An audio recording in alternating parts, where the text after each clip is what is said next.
All right, let's say you do speak to your wife, right? She doesn't like it. She makes threats. I'm ready to take the kids, break up the family. I can't believe you would do this to me. All this types of stuff that is pretty common, unfortunately. Are you going to say, okay? Are you going back on down now and say, okay, I can live without it?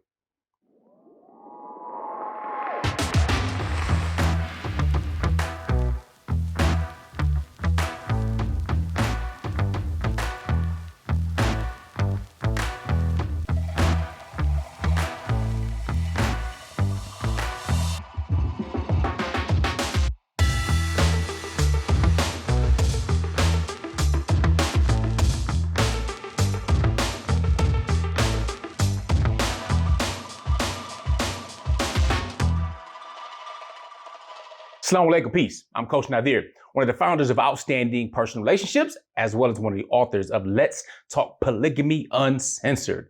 With that being said, I want to congratulate you because you chose to be proactive and find out exactly what it takes to speak to your wife regarding polygamy. All right, now specifically, I mean polygyny, which means a man who has multiple wives. Now, there's a checklist I'm going to go through, right? There are a number of different points, and each one of them can really be expounded upon a lot longer. But for brevity of this video, I just want to make sure I'm hitting these points at least to give you a cursory understanding so that should you decide to practice polygyny, that you do it in a healthy manner from the jump. Okay, right from the beginning, where you're able to go ahead and make things happen, or at least work to make things happen in a beneficial way versus having hindsight. And again, we say hindsight is 20/20. This video is going to provide you with foresight in the checklist I'm going to go through. Now, even though I listed them by number just because we like numbering things, they're not necessarily in any specific type of order. I think all of these elements are very important, especially when it comes to approaching the topic of polygyny. Now, number one, all right, before you even speak with your significant other regarding polygyny, one is to evaluate yourself. All right, you really evaluate and rate yourself and your past achievements as a husband. All right, what I kind of equate that to is just you asking yourself, look, am I a good dude? You know what I'm saying? Am I somebody that is fulfilling the roles that I have as a husband? Am I doing that? Am I providing? Am I protecting? Am I doing a number of different things to make sure I'm building versus destroying? Am I being proactive and intentional versus, being careless?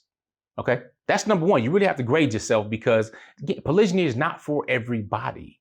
All right, not just because mathematically it's impossible, but it isn't, period. It's for those who are a step above, those who choose to be more than twice the man, as my wife said.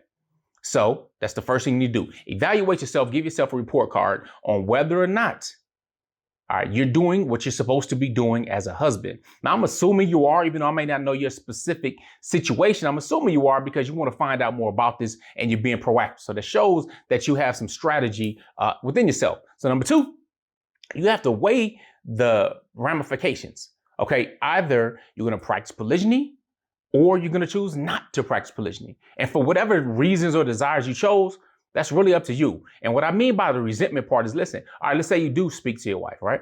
She doesn't like it. She makes threats. I'm ready to take the kids, break up the family. I can't believe you would do this to me. All this types of stuff that is pretty common, unfortunately. Are you going to say, okay? Are you going back on down now and say, okay, I can live without it? Will that cause resentment within yourself that somebody else made a decision for you as the man, as the leader of the household? Maybe it will, maybe it won't, but you do have to ask yourself that question. Are you willing to just go ahead and say, you know what, all right, I'll throw in the towel because, she acted up or she feels a certain way and, she can control and manipulate me and so on. You might feel that and it may turn into that resentment. Or again, the other part of the risk is maybe she will do that. But going back to the first question is, are you a good dude? All right, do you deserve that? Is that something are you something that she can just go without? Is it easy to replace you, even if it's only in her mind? You would know whether or not you're a top tier guy to begin with. All right, because you've already demonstrated it. Being a good husband is demonstrable. You already have a track record. Okay? Yeah, very important. Now, number three, have you ever talked about polygyny before? All right, have you ever spoke about it? Have you ever had a conversation about it? You ever watched a movie and it came up? Ever came across any of our videos and you want to talk about it there? Has she seen anything? Have you had that conversation? The reason I ask you that is because you know what? Maybe you did talk about it. Maybe you had a different place in your life at the time. Maybe you weren't financially secure. Or maybe you didn't know what the future looked like and now you've evolved, you've changed, and now you decided, polygyny may be for me at this time in my life. But before, maybe you said no. All right, that's important too, because if you did say no before, you're not interested before or whatnot, that may have been the truth at that moment or that time. However, we do have the ability to change our minds and evolve, but we don't and should not compromise our character where you knew that, yes, you want to practice polygyny, but you're going to say no for these purposes. That's deception. That's deceit. That's weakness. All right. That's cowardice. But have you spoke about it before? And if you have spoke about it before, was it a hot topic? Was it a hot discussion? A little heated, a little challenging, a little threatening? Were there some emotions, rounding up in there? Or was it just a, laid back conversation or just trying to figure out, what was it? All right. Again, this is just all before you even go into the discussion. Now, the next question, and only you know, right? This is the fourth question. The fourth question I say is, have you ever breached her trust and another woman was involved?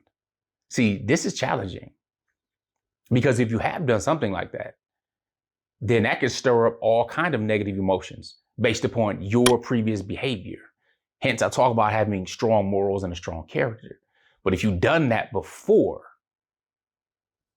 you're going to be in for expecting some of the biggest challenges and debates and discussions when it comes time to have this conversation with her. Prayerfully you haven't, but if you have, you need to know that you got some stuff to deal with, especially if you haven't already worked through that or dealt with that or whatnot. Okay? So number 5 says, does she have a growth or a limited mindset? Does she have a growth or limited mindset? It's not just relegated to her. It could be you too. All right. But traditionally, when work with men, I find that, of course, they have not only a growth mindset for expanding the family, but also about their responsibilities. So the question is, does she have a growth or limited mindset? Is she always placing blame? Nothing is her fault. Finds it impossible to apologize on something? Or does she have a growth mindset?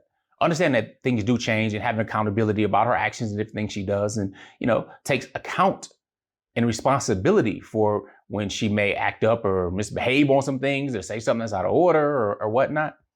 All right, this is also very important because it's a different type of conversation you're going to have with somebody who's mature versus someone who is immature. Now, number 6 says, what's your communication style and what's hers? What's your communication style? Now, me personally, for example, I'm an introvert. I can go, without saying much for the day, if you will. But my wives, they speak a lot more than I do. And it's funny because they say women speak at least 4 times as much as men on a daily basis. How they gauge this, I really don't know. But I read one study where they said that men use about 5,000 to 6,000 words a day, where a woman may be 18,000 to 25,000 a day, and sometimes more. Okay. Now, that's just a generalization. And like I said, I don't know where the science comes from or how they can even measure it. But, sometimes they speak a lot more than we do. With that being said, what's your communication style? Is it to go ahead and sit down at the kitchen table or on a dining room table or maybe at the bedroom, have a conversation and it's 50-50? You're speaking 50% of the time, you listen to 50% of the time? Is it she speaks 80% of the time, you speak 20%? Is it a 90-10? Is it better for you to write it down maybe? Polygamy what? Reporting for duty, husband, sir. Formation. I am Coach Nazir. I'm his wife, Coach Fatimah. And I am Coach Nyla. I am also his wife. And if you think this is how polygamy actually works, you sadly mistaken. Nevertheless, we're the founders of Outstanding Personal Relationships and authors of Let's Talk Polygamy. But I want to talk to you men specifically about the polygamy roadmap, because that's not how it works. Hilarious. I know you were laughing. I know I was just doing it, right? But that's not how it works. So let me talk to the men, kind of share with them what's in the polygamy roadmap and how to actually practice it in a healthy way. All right? All right, good stuff. So here's the deal. There are some requisites that men need to really be successful when it comes to practicing polygyny. There's no surprise. There's no mystery that men really want multiple women. All right? It is what it is. It's in our nature to really be polygynous, if you will. The challenge is being able to do it in modern times because it is an ancient solution and it's also not for all men, obviously, because there's not twice as many women in the world, first of all, for all men. However, by making yourself more attractive, by making sure you have the 5 requisites down, that makes you that much more attractive. All right. And having your choice of high quality and high value women is totally different than just being average. I'm not telling you to be average. I want you to be outstanding. Average is nothing but the top of the bottom or the bottom of the top. But what I want you to do, go to polygamyroadmap.com. Get access to the men's polygamy roadmap. Yes, we have them for women as well. My wives put that together. But I'm sharing something with you because this comes from somebody who's been practicing it over a decade, over a dozen years already. All right, and we're raising a dozen children. At the beginning, it was a problem, major problem, because we had to do trial and error and try to figure this out and use different skills and going back and forth. And, our year now doesn't look like our year 1, 2, 3, 4, or even year 5. But we had to reverse engineer some things and actually coming across what I consider the secret sauce, if you will, and to be able to put it out there, help empower others. Because there are those who are the creme de la creme. And this is not about cheating or trying to get other people do that all the time. You don't need polygyny for that. Polygyny is for a man's man, for somebody who wants to be twice the man, for somebody who wants to expand, not just talking about building family, not just talking about breaking generational curses, but stepping up to a higher level, accepting that responsibility, the leadership and the arrows and all the hate that may come with it. Not because it's easy, but because it's worth it. So if you want to know these requisites and you want to measure yourself, get yourself a report card, you want to become more attractive, then go to polygamyroadmap.com. Put these principles and these things in your life to minimally be more than twice the average. Because again, average is nothing but the top of the bottom and the bottom of the top. I'm Coach Nazir. I help men get their shift together. So if you're ready to get your shift together and step it up, get to the next level, polygamyroadmap.com. I look forward to hearing back from you on what you learned from it. Assalamu alaikum. Peace. Whether that's, let's say, an email, or in a notebook or a journal or something like that, and then try to keep your space or your distance so that you can kind of go over that while you're speaking with her. What's your communication style and what's hers? Is she somebody that likes to just talk a lot of things out? Is she someone who wants to kind of think about it? All right, so what are your communication styles? You should already know this. All right, and with different people, there are different types of styles. So what is the communication style with you in particular? Now let's go to number 7.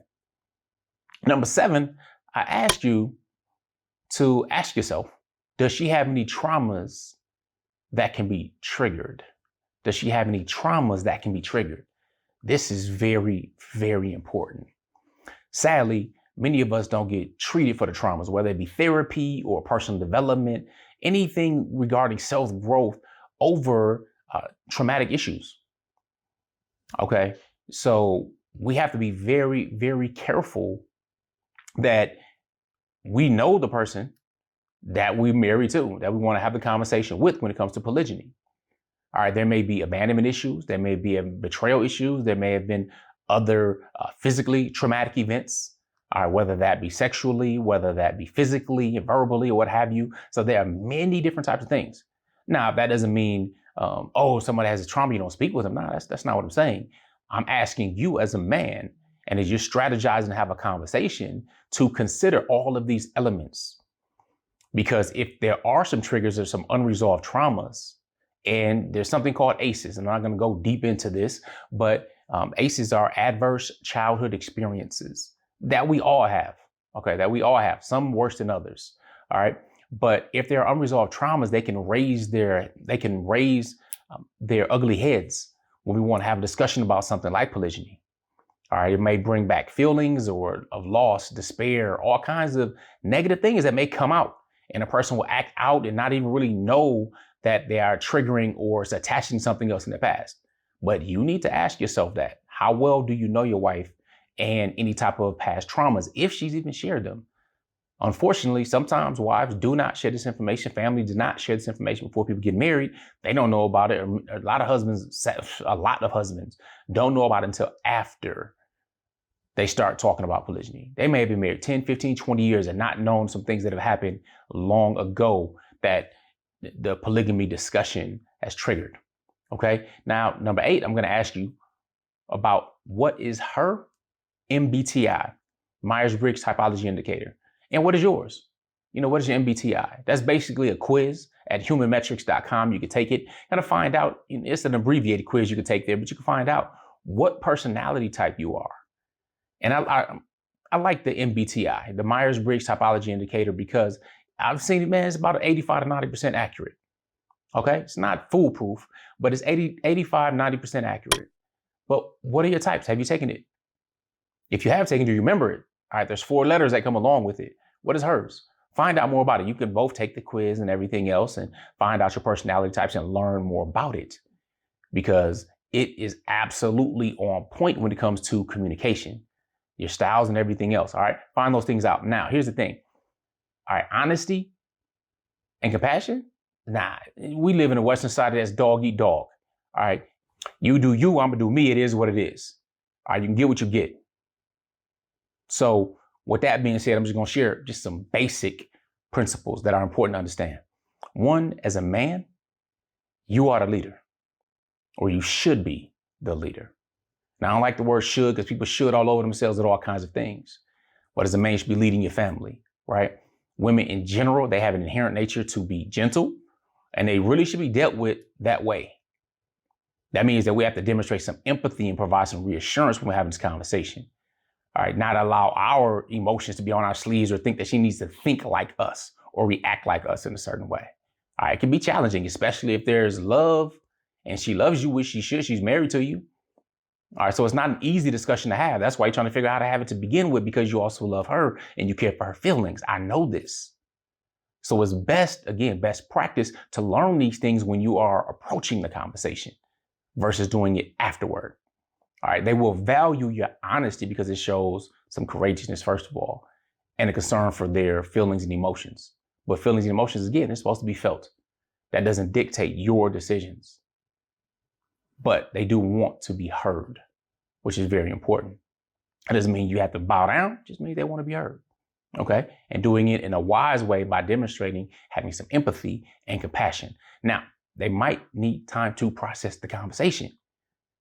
I know I shouldn't have to say this, but I will say this. When you're having a conversation, you should probably not have the conversation when she's on her cycle, on her monthly cycle. Yeah, stay away from conversation like this during that time.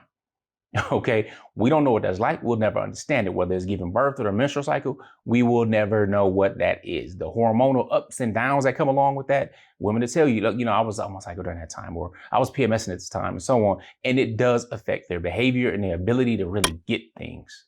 So avoid those times. I'm telling you that without a doubt. Avoid the time when she's on her period or close to it to have this discussion. I know I shouldn't have to say that, but she may need time to process it when she's not on her cycle and you have the conversation. She may emotionally react at the time you have the conversation. However, give it a day, 2, whatever, some hours to be able to process it. All right, timing absolutely does matter. But you, again, as the man, as the leader, you have to demonstrate self-control. Self-control, the ability to control your emotions. Emotions should be felt. They shouldn't dictate how you behave and how you move. You have this ability here. We don't have the hormonal ups and downs. All right. And we know that when men are weak and not controlling their emotions, and they demonstrate that, that's problematic. That can get people killed. Imagine being on a battlefield, you meet your enemy and somebody calls a name and now somebody gets out of line because they need to lash back. But you're not following protocol. That's allowing somebody else to push your buttons. And the person that allows someone else to push their buttons is known as someone who's weak. So you as a man still have to be stoic. That doesn't mean you have to be a punk about it. You can still listen. You can get things you can process, and you can be stone faces if you want to be. I wouldn't advise that, but you can. But the main thing is to make sure you control yourself. So one of the easy things I found, especially with a lot of clients, is that they say, I asked my wife to just watch this video with me. They went to our YouTube channel, they watched the video on polygyny, they watched the video with me and my wives, whether it's Coach Fatimah or Coach Nyla.